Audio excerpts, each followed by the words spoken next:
en las últimas, bueno, no sé cuándo fue la última vez que alguien actualizó Ucrania.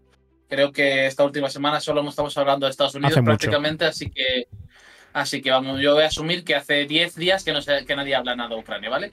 En los últimos 10 días en el frente se ha reactivado un poco el frente en Zaporizhia y hemos tenido avances básicamente al sur de Orehov, al norte de Robotine, que ha vuelto a haber algo de movimiento. En general, los ucranianos dicen que los rusos están volviendo a presionar por ahí, pues tienen un incremento paulatino de presión. Por ahora no se ha traducido muchos avances territoriales, pero sí que ha habido algo de movimiento, unos cuantos campos, que nosotros solemos decir, ¿no? Los campos, en esta zona al sur de Orejo. Veremos si va a algún sitio, si es un nuevo eje ofensivo o simplemente es un típico reajuste de frente fruto de probablemente de una rotación o de un movimiento de tropas ucranianas que ha permitido mejorar posiciones a los rusos. Vale. Siguiendo hacia el este, entramos ya en la Madre del Cordero, porque es realmente la zona más activa de los últimos 10-15 días, que es toda la zona del sureste de Donetsk. Continúa la ofensiva por múltiples líneas en toda la zona del sureste de Donetsk. Hablamos ya de las semanas anteriores de que habían tomado Saktarsk, Novoukrayinka, pues ahora tenemos también Ivo Yablenka y ahora pues también tomaron Jasna Poliana, Maximivka, Trudove y en la zona de Konstantinivka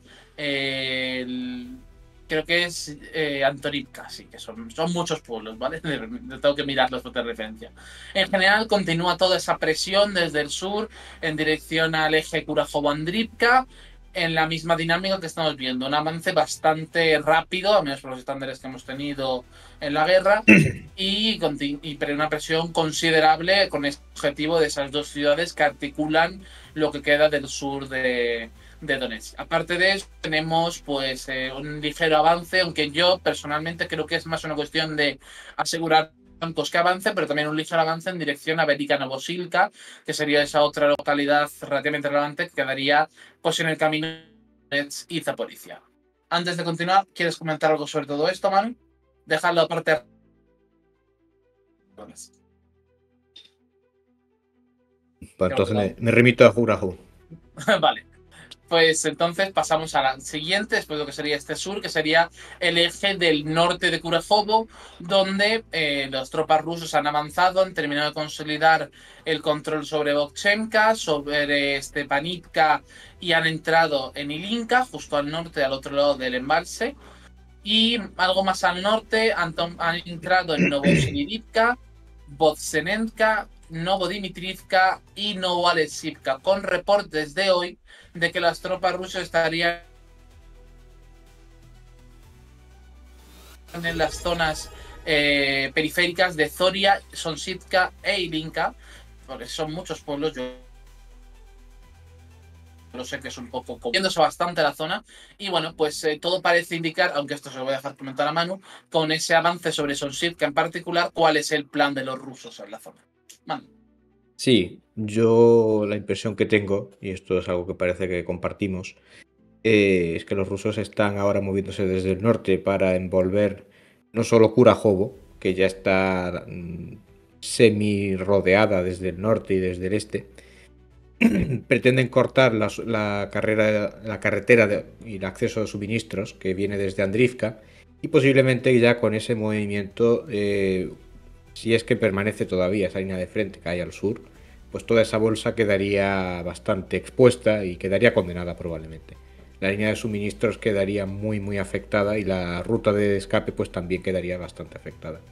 Y Curajovo realmente yo creo que no sería una batalla especialmente compleja, porque además de esto que ya estoy comentando, los rusos tendrían el control con este movimiento, dominarían la orilla norte del embalse que hay, que no deja de ser un río, pero bueno, y desde allí podrían estar ejerciendo un control de fuego sobre todo a Curajovo, incluyendo la retirada. Entonces esto, una vez que se complete, dependiendo un poco también de cómo vaya el ritmo de avance ruso, pues podremos ver si finalmente se produce o no. Pero vamos, Curajovo ya tenía mala pinta y con esto pues la situación empeora sensiblemente.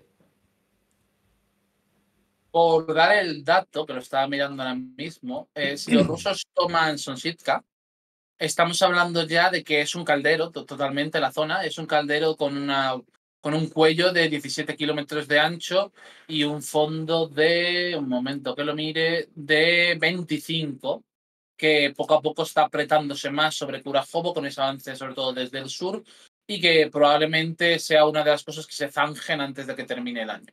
Yo creo que perfectamente podemos ver, no sé si quizá incluso en noviembre me atrevería a decir que Curajobo puede ser, al menos que el asalto próximo sobre la ciudad antes de que termine el mes. A mí me parece bastante plausible ahora mismo.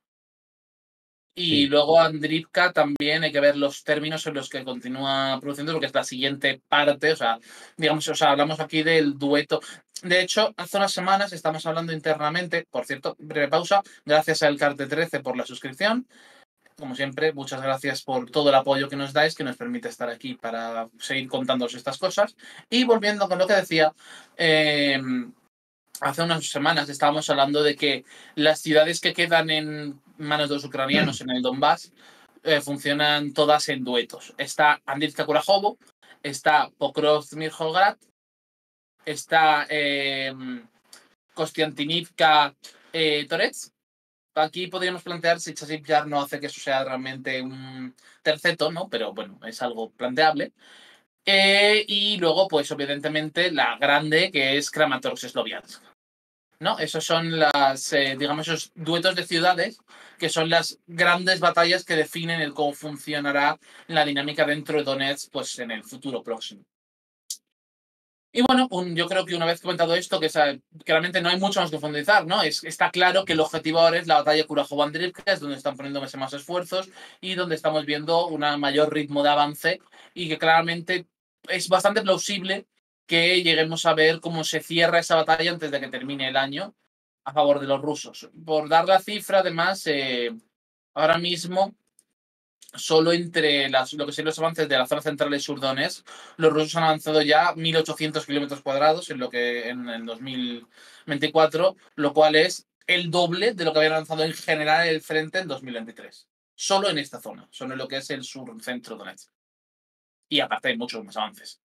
Vale, pues siguiendo un poco la línea de frente, hoy ha habido avance en Torez, que no creo que no lo he comentado por el grupo, pero ha habido avance en el centro de Torez, han tomado unas cuantas líneas de edificios más en el centro, pero la zona está más lenta en lo que se refiere a los movimientos de la misma, así que estamos un poco esperando a ver cómo se desarrolla. Ha habido, recordemos, en las semanas anteriores una cierta contraofensiva de los ucranianos que recuperaron el distrito sur de la ciudad y también presionaron un poco en dirección a Druzhba, en el norte, pero la situación continúa en ese sentido con pequeños avances rusos, pero muy lentos.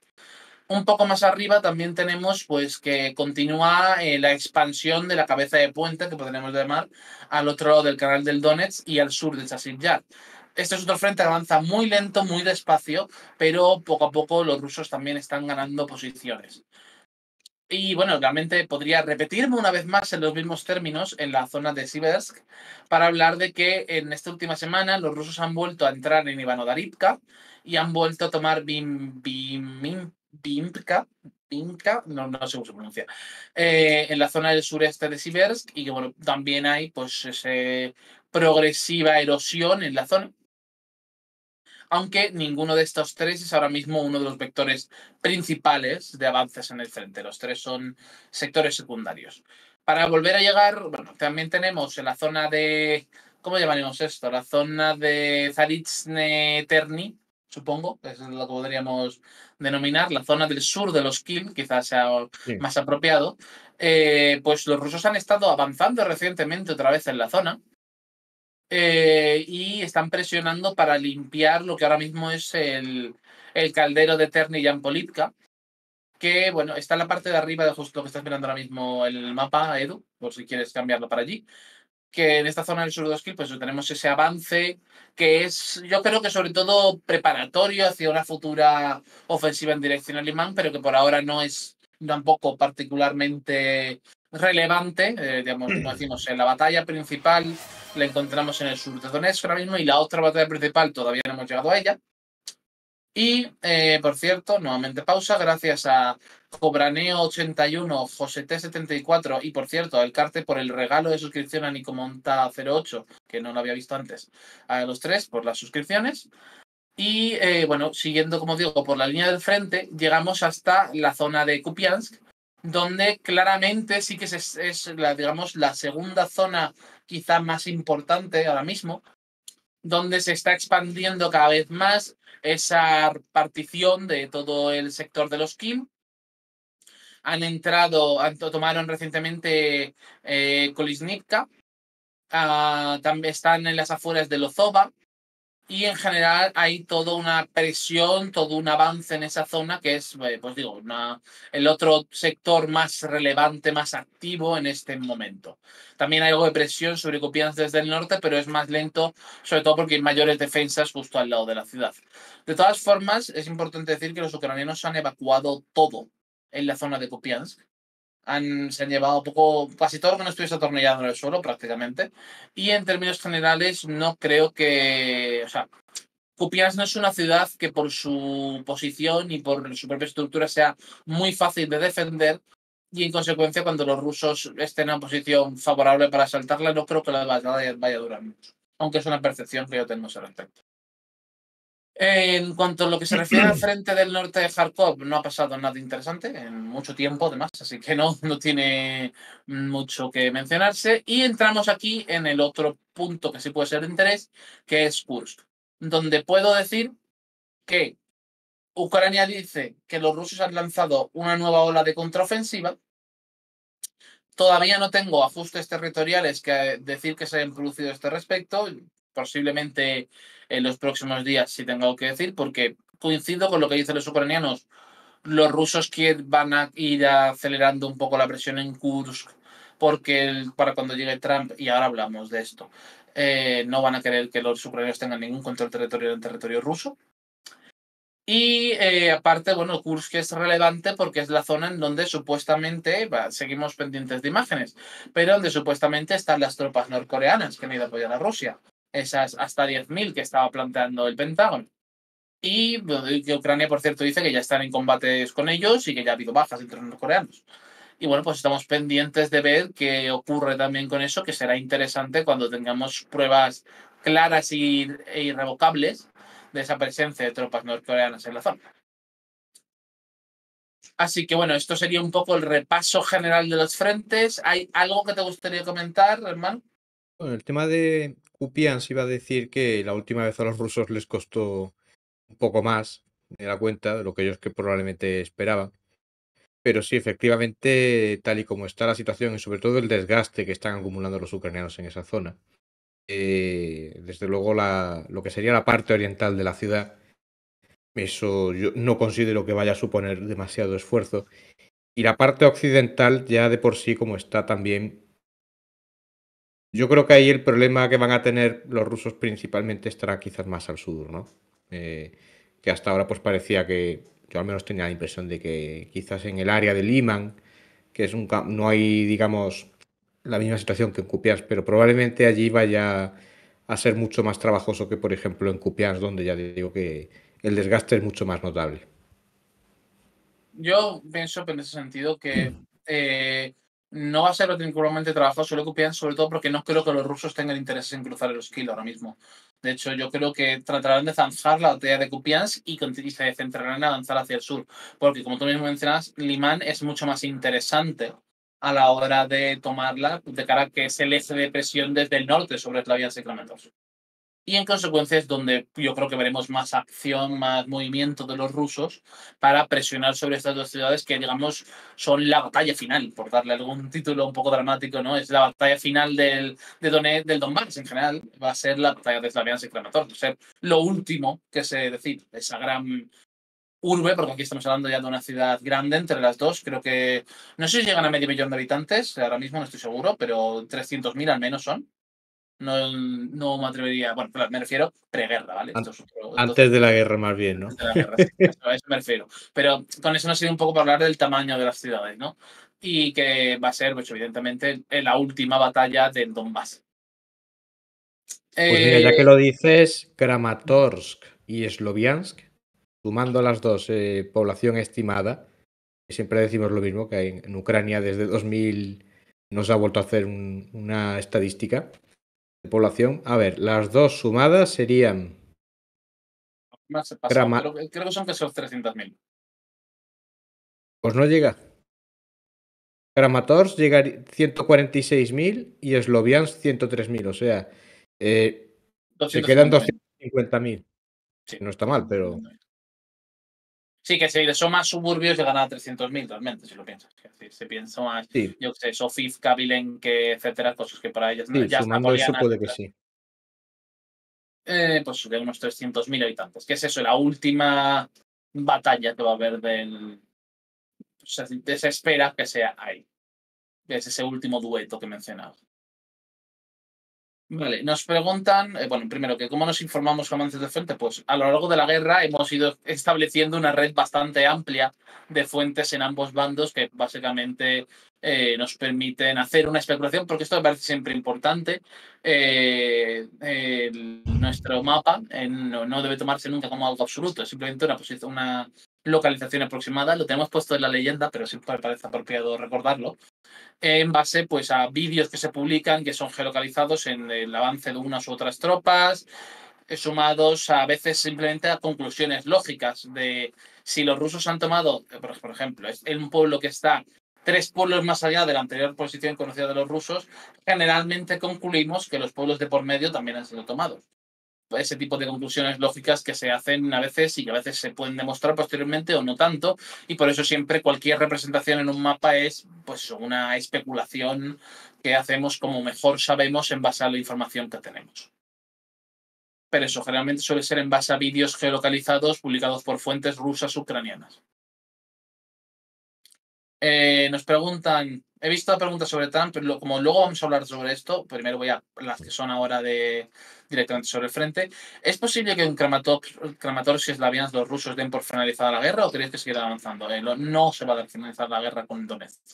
Yo lo vamos a mencionar ahora cuando hablemos de Trump, al menos en mi opinión, pero desde luego no creo que la guerra se dé por satisfecha, por así decirlo, simplemente con que los rusos tomasen Donetsk. A ver. No sé, ¿tú qué opinas, Manu? Si quieres añadir algo al respecto. Cuestión que ya hemos comentado en otras ocasiones y bueno, pues no ha cambiado mucho. De hecho, yo, por ejemplo, ahora mismo no tengo tampoco claro si hace un año, pues más o menos tenía una idea de dónde podía acabar la cosa. Yo a día de hoy no lo tengo tan claro, porque más allá de que Donetsk era un objetivo claro, pues yo, por ejemplo, en el caso de Kharkov no lo tengo, ni sé si van a ser todo el Oblast o solo una parte, no lo sé. Y en el caso, por ejemplo, de si van a entrar en Dnipropetrovsk, yo diría que sí, que allí sí que van a entrar. Todo, pues hay un trozo que está al oeste del río Dnieper, ahí va a ser más complicado aparentemente, ¿no? O sea, yo no lo tengo todavía tan claro dónde se quedará, pero sí que se puede decir, como tú bien señalabas, que en Donetsk no se acabará. Que además, pues van a continuar porque ya se ha visto en otras zonas, ¿no? En el caso de Kharkov, incluso en Sumi, aunque no creo que quieran meterle mano al territorio de Sumi, no descartaría que quieran establecer allí una franja territorial, pues para mantener un eje defensivo y evitar lo que ha pasado, por ejemplo, este pasado verano. Y que todavía está en curso, vamos, que no ha acabado todavía. Vale, tenemos varias preguntas a formuladas muy rápido. Bueno, nos preguntan, ¿la invasión de Kursk ha despertado mayor patriotismo por el contexto histórico de esa zona? Cuando empezó la invasión de Kursk, vi reportes de que se había incrementado el número de voluntarios que se alistaban en el ejército ruso. Después de eso, si ha sido simplemente un momento que ha subido la estadística y luego vuelto a bajar o ha habido una continuación al respecto, no tengo información que dar. Pero sí que hubo justo, no sé tanto si es por el hecho de ser Kursk o por el hecho de ser invasión con ocupación con una cierta duración temporal de territorio ruso, pero sí que hubo un pequeño repunte en el número de voluntarios. Tampoco fue muy masivo por lo que vi, pero sí que hubo algo. No sé si tú sabes algo más al respecto, Manu, No, creo no me que no. consta. Vale, nos dicen. Dicen los proucranianos que desde hace tiempo siguen una estrategia de ceder terreno a cambio de infligir bajas. ¿Qué verosimilitud le dais a esto? ¿Tiene algún sentido o es una forma de endulzar la derrota? A ver, pues yo creo que, primero, hemos visto todo lo contrario en muchas ocasiones. A los ucranianos manteniendo posiciones mucho más tiempo del que sería lógico por la situación operacional en términos generales. Yo, desde luego, no creo que en estos momentos se esté planteando una estrategia en esos términos de terreno a cambio de bajas. No, no es la sensación que me da a mí. Que los rusos tienen bajas porque están asaltando y el atacante tiende a tener más bajas, pues sí, eso sí, eso es cierto. Pero no, no veo, no creo que eso, o sea, cualquier idea en ese sentido, en mi opinión, es endulzar la derrota. Es claramente una cuestión de endulzar la derrota porque no han visto nada que me indique que ese es el caso. Manuel, ¿algo que añadir al respecto? Vale. Se hablaba de que 8 o 12 brigadas estaban siendo entrenadas en países occidentales, una de ellas en España. ¿Tendrá algún efecto en el frente y el resto de la organización ucraniana? Es que esas brigadas están en juego, ya están desplegadas en el terreno. No es. O sea, que puede que alguna de ellas todavía quede en reserva, pero mayormente esos son, en buena medida, las tropas que fueron a Kursk.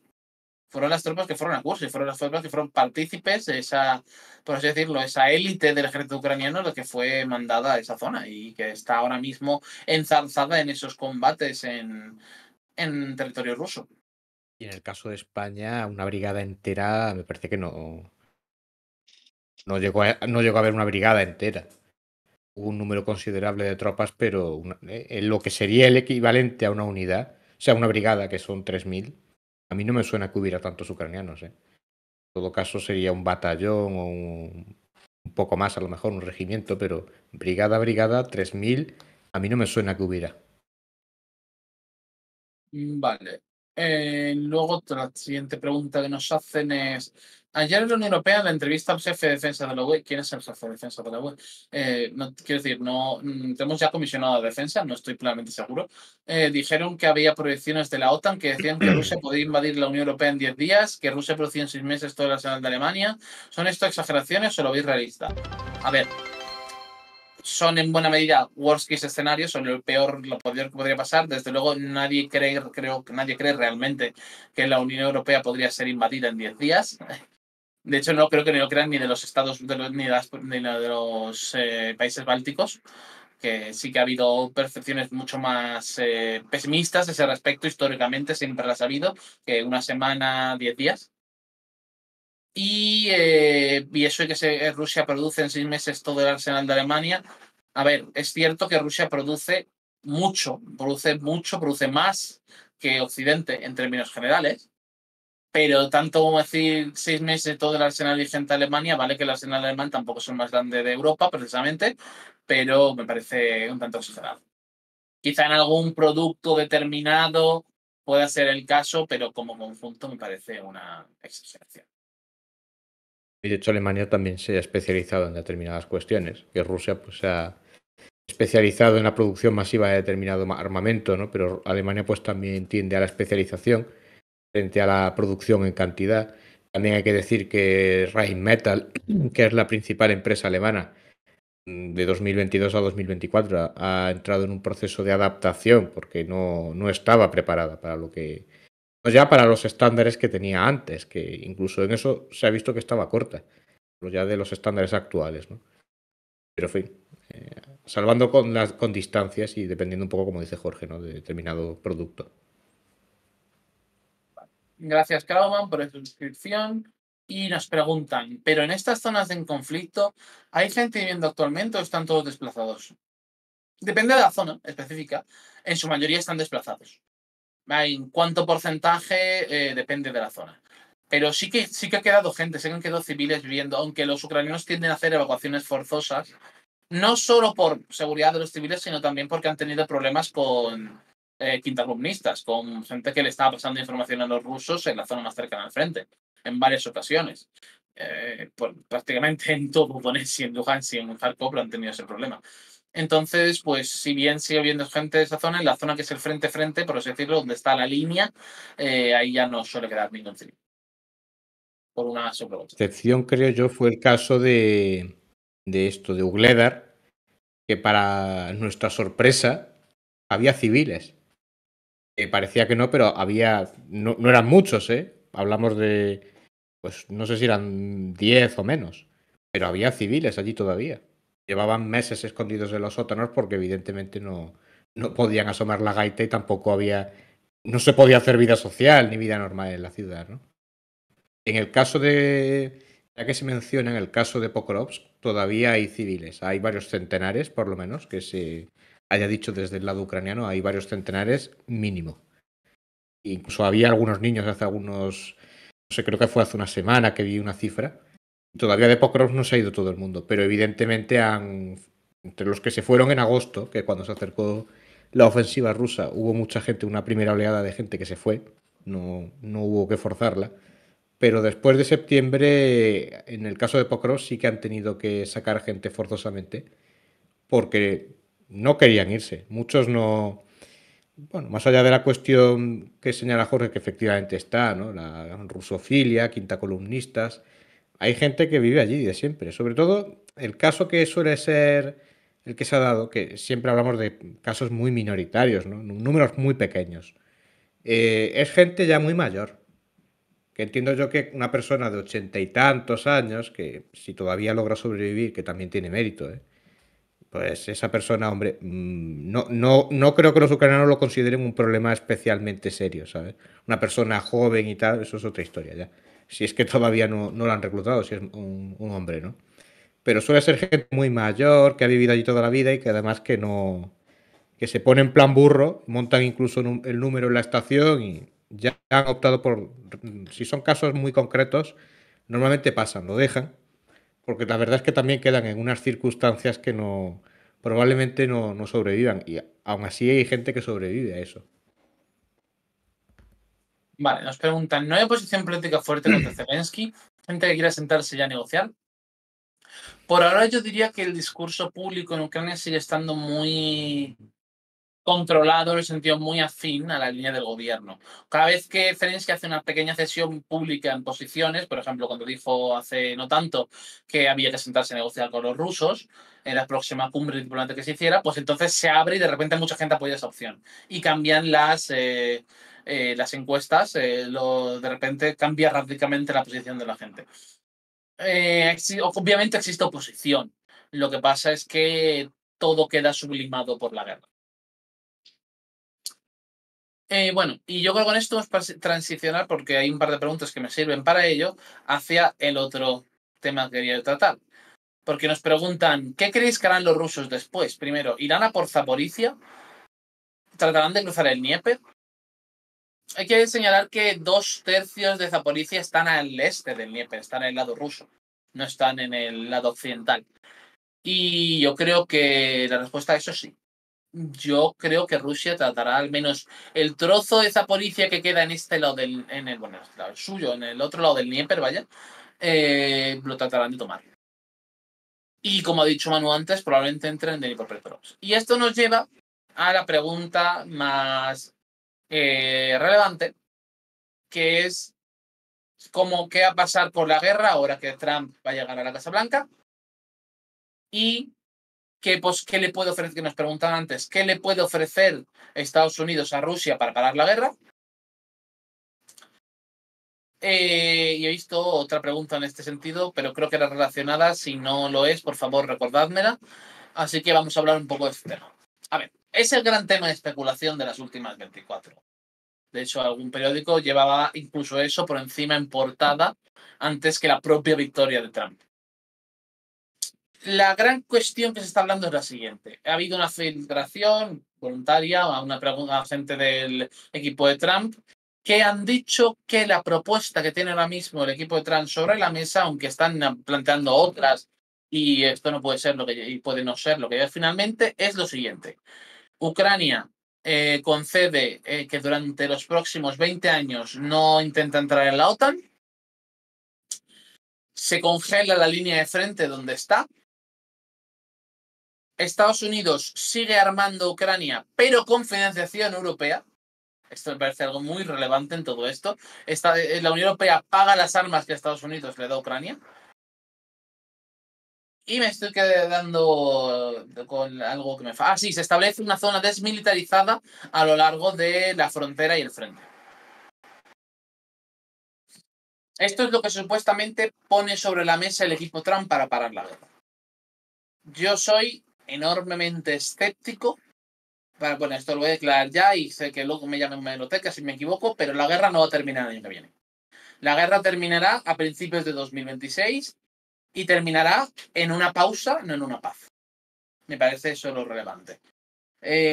Porque yo ahora mismo, y esto ya lo comentaré más detalladamente en otro momento, no veo como cualquier pausa que pueda haber en Ucrania, que me parece posible y que será lo que se dé por fin de la guerra, no acabará desembocando en el futuro en una segunda guerra. Ahora mismo no lo veo. Y esto reitero, ya me llamaréis la hemeroteca. Ya sabéis que además yo he sido muy reacio, muy a menudo, a decir qué va a pasar a futuro. Pero bueno, aquí me estoy mojando. Yo creo que vamos a tener una primera guerra de Ucrania y una segunda guerra de Ucrania no tanto después. ¿Por qué creo esto? Para empezar, pienso que Rusia puede aceptar una congelación de frentes, pero no los frentes actuales. Unos frentes que se hayan movido hasta más allá de Donetsk y más allá de Zaporizhia. Unos frentes que estén ya en Dnipro y en Kharkov. Yo creo que sin esa condición los rusos no van a aceptar que se congele el frente. Esto va a hacer básicamente que el año que viene vaya a haber muchas batallas muy importantes, bueno, ya las está viendo, ¿no? Pero que siga habiéndolas y que más allá de esto se congele el frente, pero después de haber terminado los combates en Donetsk y en Zaporizhia. No es tanto realmente, ¿vale? No es tanto. Si sigue creciendo que ahora mismo sobre que hay ahora mismo sobre lo de, digamos, sobre los avances, yo creo que no, a mediados de año quizá podríamos estar en esos términos. Me matizan y me dicen, en realidad sería la tercera, después esta es la segunda después de lo de 2014. Considero que la guerra del Donbass no es lo mismo que la guerra ruso-ucraniana. Es una batalla quizá tengo perdida a nivel narrativo, pero yo considero que la primera batalla del Donbass es una guerra proxy interna dentro de Ucrania, mientras que la guerra actual es una guerra entre los estados. Igual que la próxima no será. Y como acaban de decir en el chat, lo que más me preocupa a mí en todo esto es el hecho de cuál va a ser la implicación de la Unión Europea después de un alto el fuego. Porque ahí es donde me preocupa a mí como de cara a, como digo, lo que yo sospecho va a haber un segundo conflicto, lo que pueda pasar. Y bueno, esto ya nos lleva al mundo de las especulaciones a lo grande, ¿no? Primero, ¿dónde acabaría dónde se produciría ese alto el fuego, esa demarcación, ese establecimiento de una zona desmilitarizada? Y segundo, cómo, pues, en mi línea de pensamiento, acabaría rompiéndose la misma y estallando una segunda guerra. Antes de seguir por esta línea de pensamientos, Manu, si quieres hacer tú tus opiniones y visiones al respecto de la propuesta de Trump y de todo lo que he dicho, que no es poco, adelante, si no sigo con mis desvaríos. Bueno, a ver, a mí la idea de Trump, ya dije ayer y lo he dicho en varias ocasiones, que ese plan suyo que a mí me generaba escepticismo, dudas, pero sobre todo mucho escepticismo. Por parte de lo que pueda, de si hasta qué punto es realista, hasta qué punto lo van a aceptar las dos partes, o sea, Rusia y Ucrania. Y encima está la cuestión de la Unión Europea, ¿no? De que Europa paga. Eso me parece. Eso no tengo yo muy claro eso, esa idea, la verdad. A mí me parece, sobre Incluso. todo, que el acuerdo, básicamente, no lo he mencionado antes, pero muy rápidamente, es una manera elegante, intento de ser una salida elegante de Estados Unidos, no es otra cosa. Sí, ¿no? Pero la parte de que Europa pague, no sé yo Orbán qué va a decir. Porque Orbán pues, tiene su simpatía por Trump, pero no tengo muy claro yo cómo va a aceptar eso. Pero bueno, también habrá que ver, imaginemos que esto se materializa. Ya veremos la parte en que se cumple y no se cumple. Y si ocurre algo y una de las dos partes dice, ah, pues esto se ha incumplido. Así que yo me considero liberado de seguir cumpliendo con esto. Esto también lo dejo caer, ¿eh? O sea, es la otra cuestión de este acuerdo, de esta propuesta, ¿no? Que hay cosas que son un poco líquidas, me parece. Y que si no está esto muy, muy bien reforzado, y ahí está la parte que dice Jorge, ¿no? De que Estados Unidos es una salida elegante Entiendo que si es una salida elegante, Estados Unidos no tendría interés en meterse otra vez. Si pasa lo que sea, Estados Unidos pues, bien puede decir, no, mira, yo ya me he desentendido de esta cuestión y os las apañáis entre vosotros. Entiendo que ahí probablemente derivaría el tema a la parte europea de la OTAN, que Europa se meta, por lo menos el grueso. Entonces ya digo que a mí esto me genera más escepticismo y más dudas de las que ya tenía. Y sobre todo, pues manteniendo lo que señalaba, que en función de si esto se cumple o no se cumple, podemos ver incluso sorpresas y derivadas. Sí coincido con Jorge en que efectivamente, en función de cómo termine esta guerra, con esto lo que quiero decir es que no termino de ver tampoco, no quiero establecer cómo va a acabar la guerra, no es una cuestión de la que quiera plantear una narrativa clara, pero se puede adivinar cómo puede quedar la cosa. Y en base a eso, muy probablemente esto no quede cerrado y entonces yo creo que sí, que efectivamente que se podrá reabrir por la razón que sea. Sobre todo, por ejemplo, por poner una posibilidad, ¿no? Pongamos que la zona de Nikolaevsk y Odessa quedan fuera del control ruso, que parece bastante probable que esto vaya a ser así, es casi seguro por ahora. Imaginemos que esa zona, pues Rusia exige que a la minoría rusa se le dé un trato especial allí, que se respeten sus derechos políticos, lingüísticos, etcétera, etcétera. Y que por lo que sea un día hay algún incidente y Rusia dice, ah, se ha incumplido el acuerdo. Pues yo ya me veo ahí una posible derivada para que empezara el follón, ¿no? O puede ser algo mucho más sencillo, como es la zona desmilitarizada del frente, que alguien diga, oye, yo estoy viendo que alguien está moviendo material aquí y aquí no debería ocurrir. En fin, esa es un poco la impresión que me genera todo esto. Si quieres, ya podemos seguir a la siguiente parte. Vale. Nos hacen muchas preguntas y voy a tratar de resolverlas de una manera muy simple. Hay que entender primero, ¿cuál es la situación ahora mismo del frente? Rusia avanza. Rusia está avanzando. Rusia está avanzando a un ritmo el más rápido desde marzo de 2022. Esa es la primera de todas. Sin embargo, y a pesar de esto, a Rusia también le vendrían bien un parón. Un parón no necesariamente muy largo para consolidar lo ganado, para reorganizar a las unidades que están ahora mismo en marcha de guerra, para conseguir estabilizar una cierta normalidad en torno a todas las sanciones que ha habido hasta ahora y para reponer arsenales, le vendría bien. Lo que pasa es que el parón no se puede dar en unas condiciones en las cuales sean favorables para Ucrania, que le den garantías de seguridad a Ucrania o que puedan permitir a Ucrania ponerse en una posición mucho mejor de la que está ahora mismo. Entonces, eso solo puede producirse si Rusia consigue el mínimo de objetivos para asegurarse de que Ucrania queda mayormente dependiente de apoyos externos. Se hablaba de que en su momento Rusia planteaba que uno de los puntos clave de una paz con Ucrania sería que Ucrania reduciese su ejército a 50.000 hombres, que es nada, ¿vale? Es nada, 50.000 no es nada.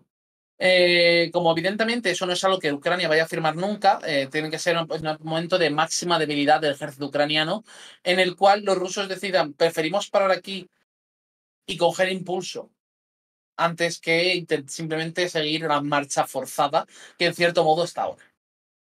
Yo creo que eso es un punto importante.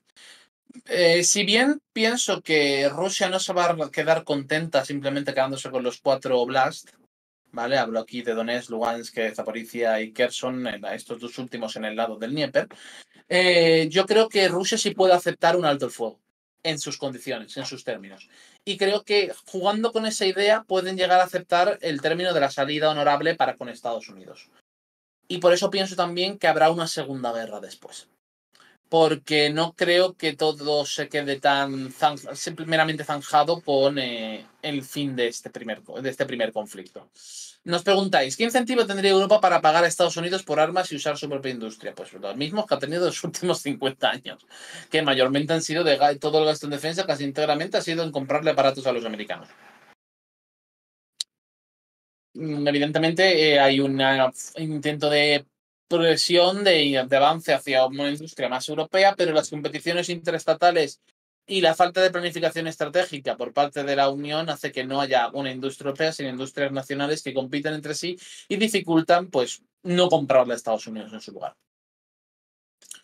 Luego, sobre el tema de que pague Europa el mantener las armas a Ucrania y el sostener en general a Ucrania después de la guerra. Y eso me parece que va a ser además un problema que va a tener Europa desde un primer momento. Lo hemos comentado muchas veces a lo largo de los años, que en general va a ser uno de los grandes problemas, que es que Europa va a tener que seguir pagando la factura ucraniana porque los americanos, si llega Trump a la Casa Blanca, van a dejar de pagarla. Y no hablamos solo de la enorme deuda que tienen los ucranianos, que tienen una deuda enorme, ni de mantener el armamento, sino también de sostener todo el pago a la administración civil ucraniana, que en buena medida se estaba sosteniendo con el apoyo internacional. Y esto no es Mali, no es Níger. El pagar la infraestructura burocrática ucraniana no es ninguna broma. En términos generales, eso va a seguir siendo un gasto para la Unión Europea muy significativo en los próximos años. Y no veo indicios, al menos por ahora ideológicos, de que esto vaya a dejarse de producir.